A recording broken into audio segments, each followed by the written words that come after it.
এই তিনটে নিউজ দেখেন। একটা বিএনপি নির্বাচন নিয়ে ঈদের পরে আন্দোলনের কৌশল যেন প্রফেসর ইউনূসকে চাপে রাখা যায়। ইন্ডিয়ার বক্তব্যে বাংলাদেশে অন্তর্ভুক্তিমূলক নির্বাচনের মধ্যে দিয়া সব বিষয় নিষ্পত্তি চায় ভারত, যেন বাংলাদেশ ভারতের একটা প্রদেশ। আর ওয়াকারের ডিসেম্বরের মধ্যে নির্বাচন হওয়া উচিত। মিল দেখতে পান? হ্যাঁ, মিল হচ্ছে এদের মধ্যে একটা কমন জিনিস, ডিসেম্বরের মধ্যেই নির্বাচন। আমি বলছি ওয়াকার, বিএনপি, আওয়ামী লীগ আর ইন্ডিয়া এই চারটা মিলে একটা ঐক্য হয়েছে। এই ঐক্যের লক্ষ্য হচ্ছে প্রফেসর ইউনূসকে তাড়ানো, ভাগানো তাড়াতাড়ি।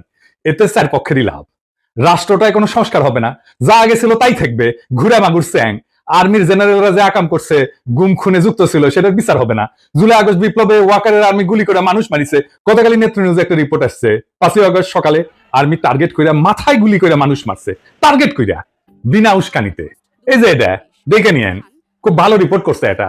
এগুলার বিচার যেন না হয়, এইটা ওয়াকার চায়। যারা গুম খুনে যুক্ত ছিল তাদের যেন বিচার না হয়, বিডিআর হত্যাকাণ্ডের যেন বিচার না হয়।